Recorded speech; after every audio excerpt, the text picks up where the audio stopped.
Bom dia! Estou aqui então para o nosso devocional e hoje eu quero ler com você Jonas, capítulo 1, a partir do versículo 1 diz assim: A palavra de Deus veio a Jonas, filho de Amitai, com esta ordem: Dispõe-te e vai à grande cidade de Nínive, que quer dizer morada de Ninos, e prega contra ela, porque a sua malignidade subiu até a minha presença. Entretanto, Jonas decidiu fugir da presença do Senhor e partiu na direção de Tarsis, isso é, jaspe amarelo.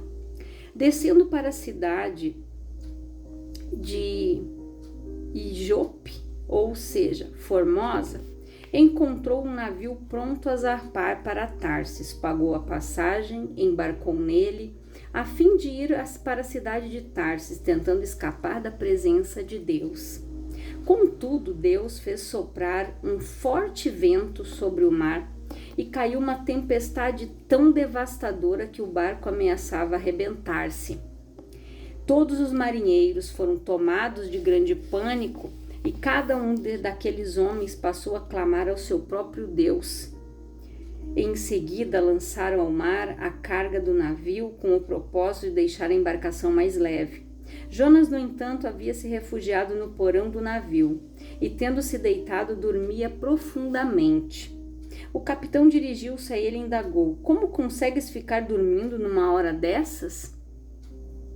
Levanta-te agora mesmo e começa a clamar também ao teu Deus. Talvez assim ele se lembre de nós para que não venhamos todos a perecer. Então os marinheiros chegaram a uma conclusão entre si: Vinde e lancemos sortes para saber quem é o responsável. Quem é o responsável por essa desgraça que se abateu sobre nós. E de fato, jogaram as sortes e a sorte caiu sobre Jonas. Perdão, gente, troca de temperatura aqui. Imediatamente lhe perguntaram: Declara-nos, pois, neste momento, por culpa de quem nos sobreveio esta tragédia. Quem és tu e qual a tua ocupação? De onde vens e qual é a tua terra? A que povo tu pertences? Pertences tu, né, dependendo da tua tradução? E Jonas a responder-lhes: Eu sou hebreu e temo Elohim, o Deus dos céus, que fez o mar e a terra. Então aqueles homens ficaram horrorizados e lhe repreenderam: Que é isto que fizeste? Porquanto os homens sabiam que ele fugia do Senhor, pois ele já lhes havia contado tudo. Considerando que o mar estava cada vez mais revoltoso, os marinheiros lhe inquiriram: O que devemos fazer contigo a fim de acalmar este mar? Diante do que Jonas lhes aconselhou: Pegai-me e lançai-me ao mar, e ele haverá de se aquietar, pois sei que esta violenta tempestade caiu sobre vós por minha causa. Contudo, os homens ainda se esforçaram ao máximo para remar de volta à terra, todavia sem sucesso. E o mar ficava cada vez mais tempestuoso. Por isso suplicaram a Deus nesses termos: Ó Senhor, eis que nós te rogamos, ó Yahvé, não nos deixe morrer por conta da vida deste homem, e que não nos culpes pelo sangue inocente, porque tu, ó Senhor, fizeste como te aprouve fazer. Então agarraram Jonas e o lançaram no mar enfurecido, e logo este se acalmou. Assim que notaram que o mar se aquietara, todos os homens adoraram e louvaram a Deus com grande temor, oferecendo-lhes sacrifício e fazendo-lhes voto. Em tementes, o Senhor fez com que um grande peixe engolisse Jonas, e ele ficou dentro desse peixe durante 3 dias e 3 noites. Aqui no capítulo 2 diz assim: Então dentro do ventre do peixe Jonas orou ao Senhor Deus e disse: Em meu desespero clamei, e ele me respondeu. Do ventre do Sheol, da morte, gritei por livramento, e tu, ó Senhor, ouviste o meu clamor.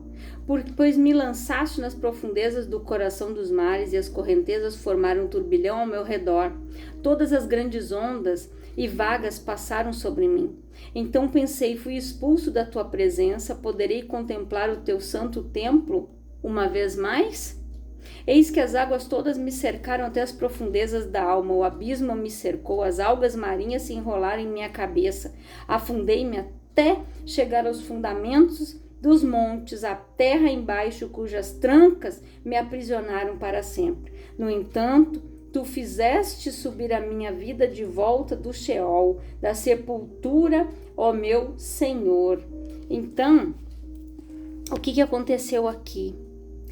Ele disse que, eis que tudo quanto minha vida já se ia apagando, eu me lembrei de ti, e a minha oração subiu à tua presença, ao teu santo templo. Aqueles que acreditavam em ídolos inúteis afastam-se de ti a verdadeira piedosa benevolência. Eu, porém, te oferecerei sacrifícios com voz de ação de graças, o que prometi cumprirei fielmente. Sim, eis que a salvação vem do Senhor. E o Senhor deu ordem ao peixe, e este vomitou Jonas na praia. Então, o que aconteceu aqui? Jonas, ele havia ganhado uma missão de Deus. Deus havia dito para ele que era para ele ir pregar para o povo de Nínive. Este povo, gente, eles eram pessoas muito más. Eles matavam as pessoas, diz que eles penduravam elas, né, em estacas.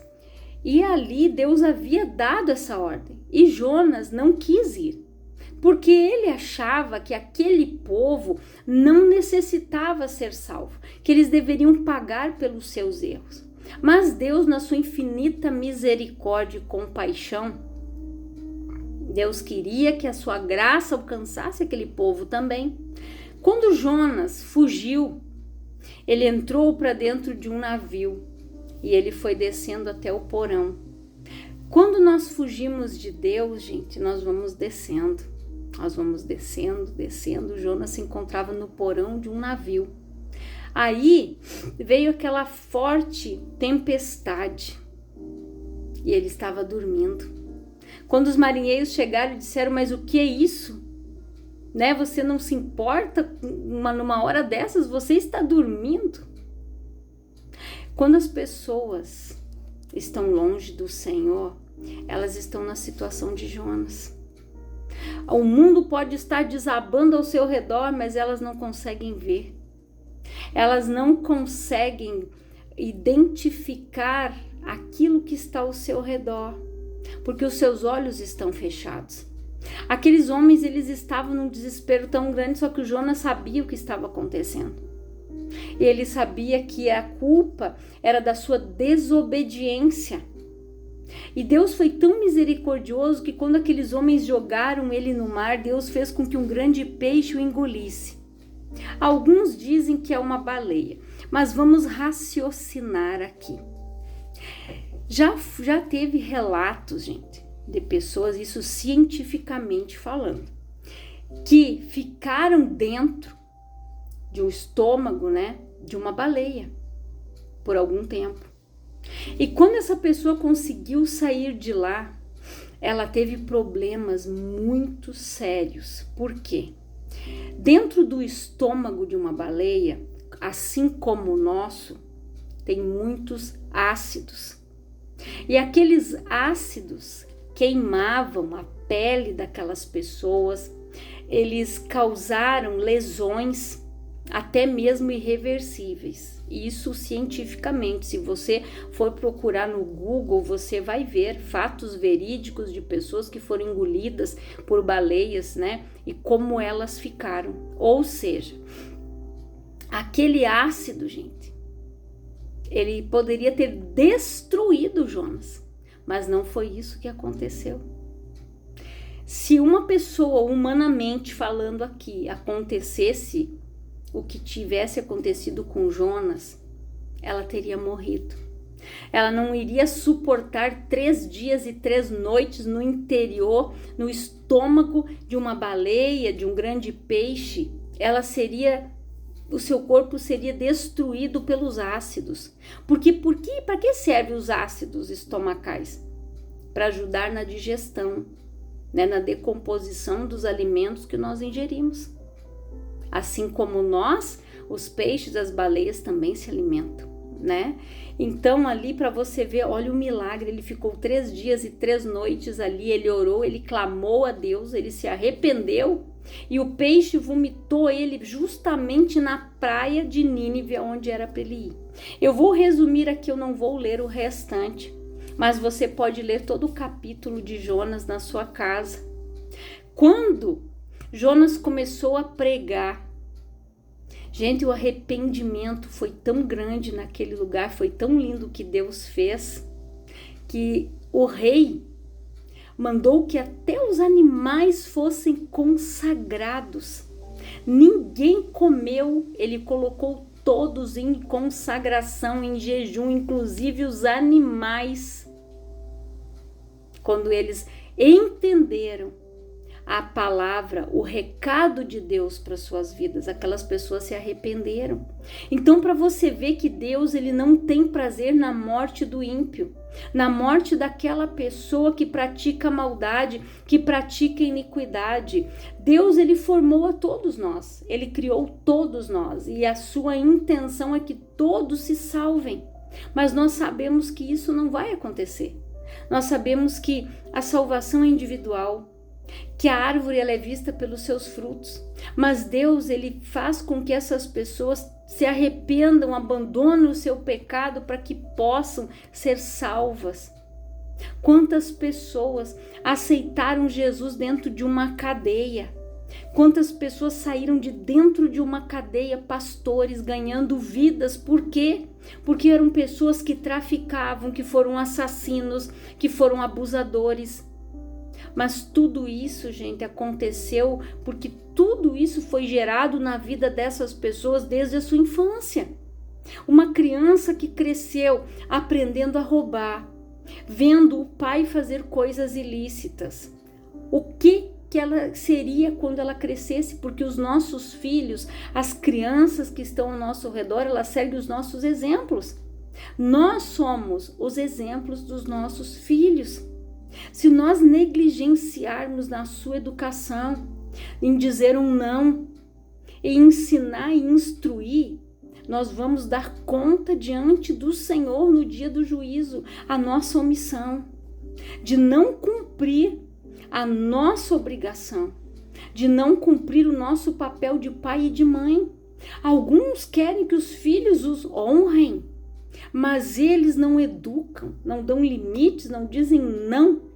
Ontem eu estava assistindo um vídeo de um psicanalista e ele falou: hoje virou eleição.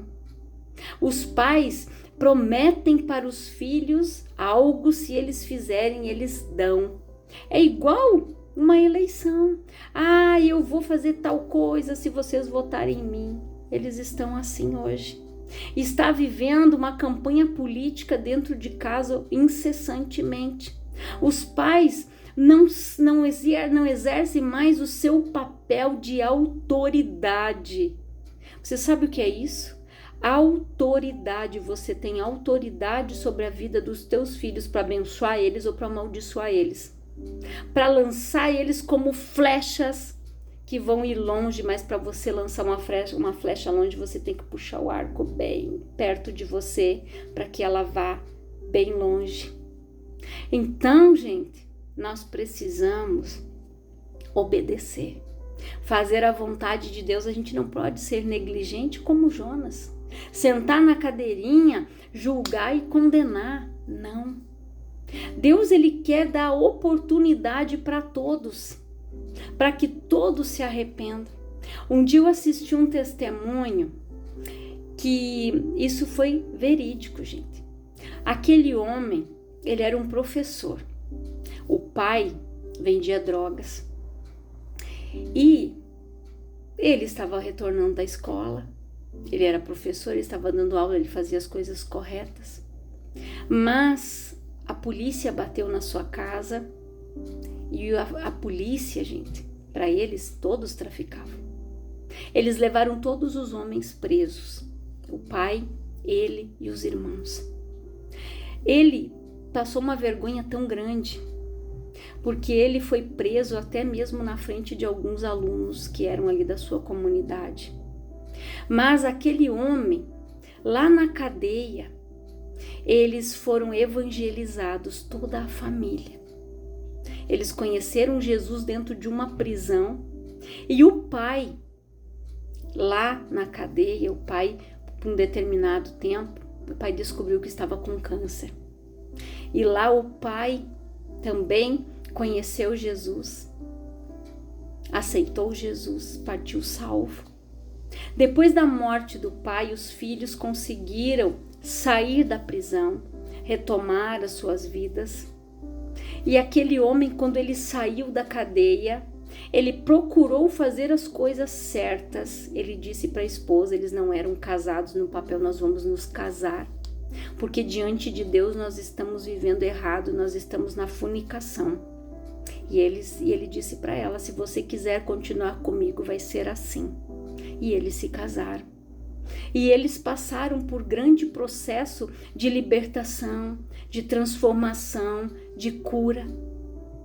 Até que em determinado momento aquele homem se transformou num pastor. Então, para você ver que Deus, ele trabalha de formas que nós desconhecemos.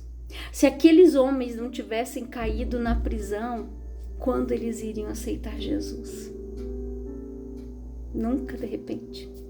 Mas Deus fez com que eles fossem parar naquele lugar, para que lá eles fossem evangelizados. Para você ver, gente, o quanto é importante o trabalho nas prisões, de pregar numa cadeia, de levar Jesus para aquelas pessoas, porque a gente não sabe nem se eles vão sair de lá. Um ladrão, um assassino, um estuprador, a gente não sabe. O que aquela pessoa sofreu na sua infância, que criança que ele foi para ser o adulto que ele virou. E isso não é da noite para o dia que uma pessoa se torna assassina, que ela se torna abusador. Não. E aqui Jonas, ele queria que aquele povo fosse condenado. Ele não queria que aquele povo, eles desfrutassem da misericórdia do Senhor.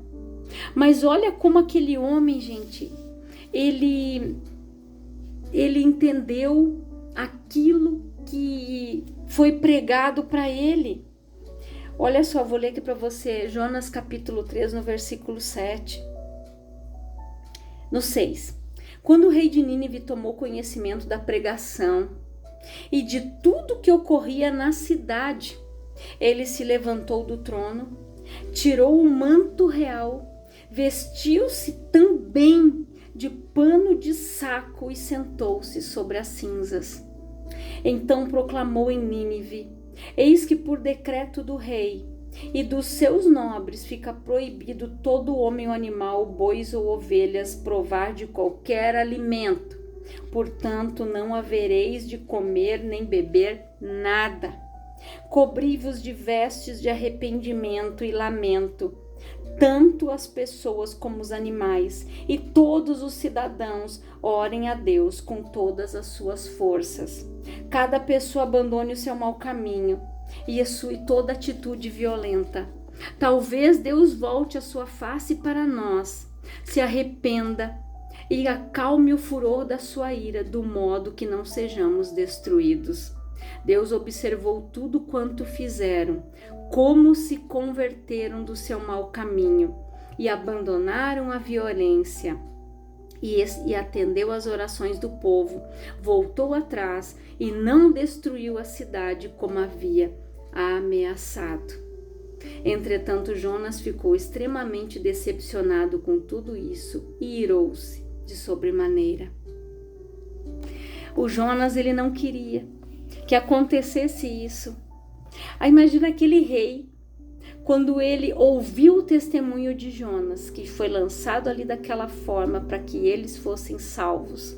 Quando ele deu o recado de Deus, o rei se despiu das suas vestes reais, se colocou um pano de saco, sentou sobre as cinzas e proclamou que todo o povo se arrependesse das suas atitudes e dos seus maus caminhos, da sua maldade.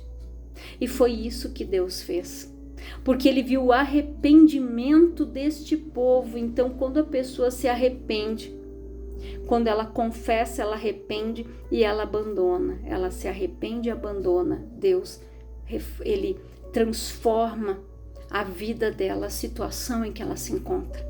Aqui Deus, ele queria salvar esse povo da sua maldade, da sua iniquidade. E foi o que ele fez, e Deus conseguiu atingir o seu objetivo, por mais que Jonas ficou frustrado. E às vezes, gente, nós somos seres humanos. Quantas vezes a gente assiste o noticiário e a gente ouve alguém falar algo, a gente diz, se fosse eu matava. Se fosse comigo, mas tem que cair na cadeia mesmo, lá os presos têm que fazer e acontecer. Quantas vezes a gente faz assim? Quantas vezes a gente se coloca como Jonas? A gente julga, a gente condena, a gente estende o dedo, sem saber como aquela pessoa foi, como foi a sua criação, o que ela recebeu, porque cada pessoa, ela dá aquilo que ela tem. Então aquelas pessoas receberam o que os seus pais, seus avós, aqueles que os criaram, tinha para lhes oferecer. Eles seguiram exemplos errados, fazendo coisas erradas que desagradavam a Deus. Mas Deus, ele dá oportunidade para mim, para você, para essas pessoas. Porque se a gente for olhar para nós, como nós estávamos quando Jesus nos encontrou? Como nós estaríamos hoje se nós não estivéssemos na presença de Deus? Alguns nem aqui estariam mortos. Agora, pela graça de Deus, nós fomos alcançados. Então, que pela graça do Senhor, você possa ter a restituição, restauração, transformação, perdão dos pecados, que isso só te dá através do sacrifício de Jesus. Porque só através de Jesus nós vamos obter a salvação. Só através de Jesus nós chegamos no trono do Pai. Só através de Jesus os nossos pecados são perdoados. Nós somos lavados no sangue do Cordeiro, comprados e remidos pelo sacrifício dele na cruz. O Senhor nos reconciliou com ele. A palavra diz que ele nos amou primeiro. Então, quem somos nós para condenar? Eu estava assistindo uma pregação que diz assim, que se a pessoa, ela tinha raiva, ela tinha ódio, ela tinha mágoa, no momento em que ela começa a orar por aqueles que a perseguiram, por aqueles que lhe causaram mal, ela se liberta através da oração. Quando? Quando ela começa a fazer o que Jesus mandou. Ela começa a orar por aquele que lhe causou um dano. Ela começa a abençoar aquele que lhe causou um mal. Ela começa a abençoar aquele que caluniou ela. Ela vai sendo limpa, ela vai sendo liberta automaticamente através da sua oração. Ela consegue liberar perdão. Quando ela começa a fazer o que Jesus mandou, ore por aqueles que te perseguem, abençoa os que te maldizem. Ora, abençoa. Isso é amor, gente. Quando o amor de Deus ele está na nossa vida, quando ele está no nosso coração, nós conseguimos fazer isso. Nós conseguimos levar outras pessoas a Cristo através do nosso testemunho. Porque aquilo que eu passei, aquilo que eu superei através do Senhor e as feridas que foram curadas, eu vou ser um canal na mão do Senhor, um vaso para que outras pessoas sejam curadas do mesmo mal. Porque eu passei, tive a experiência com o Senhor, fui curada, então eu tenho a palavra, eu tenho a direção do Espírito para ajudar aquela pessoa. Olha, eu sei que é difícil, mas faz assim, que você vai superar. É por aqui mesmo. Não é fácil, mas vai. É assim que Deus nos usa. As nossas feridas cicatrizadas servem para curar outras pessoas. Pessoas curadas curam, doentes adoecem. Então nós precisamos ser curados. Nós não podemos ser como Jonas, que estamos fugindo da presença de Deus para não fazer a vontade do Senhor, para não pregar, para não querer que as pessoas sejam salvas, para não liberar perdão. Nós não podemos ser Jonas que está ali condenando as pessoas, mas Deus queria e quis que aquele povo conhecesse a sua bondade, a sua misericórdia. Então é isso que o nosso coração deve almejar, que aquela pessoa que te causou mal, que ela conheça Jesus, que ela prove desse amor e que ela seja liberta também do mal que está na vida dela, causando dor a outras pessoas. Porque nós devemos orar contra o mal que está na vida das pessoas e não contra as pessoas, porque elas são munidas, elas são usadas por Satanás.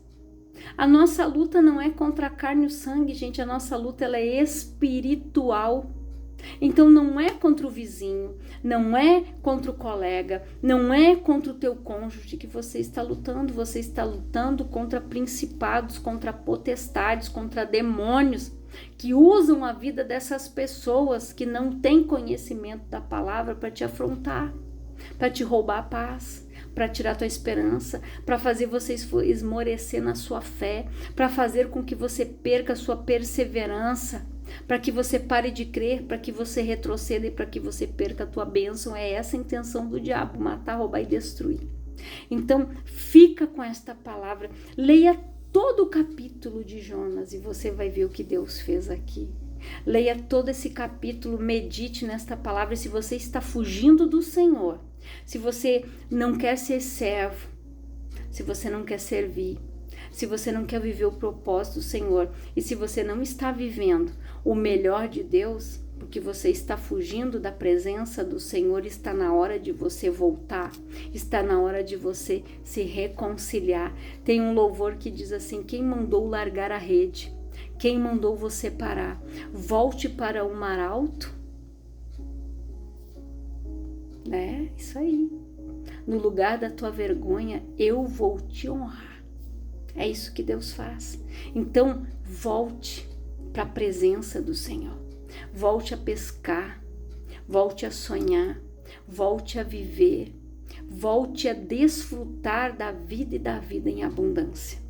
Eu quero orar por você, Pai, em nome de Jesus. Eu oro por todas estas pessoas que estão ouvindo esta palavra, que elas sejam abençoadas, que elas deixem de ser Jonas, que fogem da tua presença, Pai, mas que elas vivam o teu propósito, que elas façam a tua vontade, que é boa, perfeita e agradável, Senhor, que elas possam desfrutar da vida e vida em abundância que o Senhor Jesus veio para nos dar, que elas sejam participantes da bênção, Pai, coerdeiros com Cristo, que elas se intitulem verdadeiramente filhos do Senhor, filhas do Senhor, servos e servas que servem ao Deus supremo, soberano, criador de todas as coisas, Pai. Que o Senhor venha abençoar estas vidas, que o Senhor tire esta pessoa do porão, aonde ela se encontra, aonde ela tem se escondido, aonde, Pai, ela tem vivido oprimida e escravizada, e que ela volte para a tua presença para fazer a tua vontade, em nome de Jesus. Que Deus abençoe a tua vida grandiosamente, em nome de Jesus.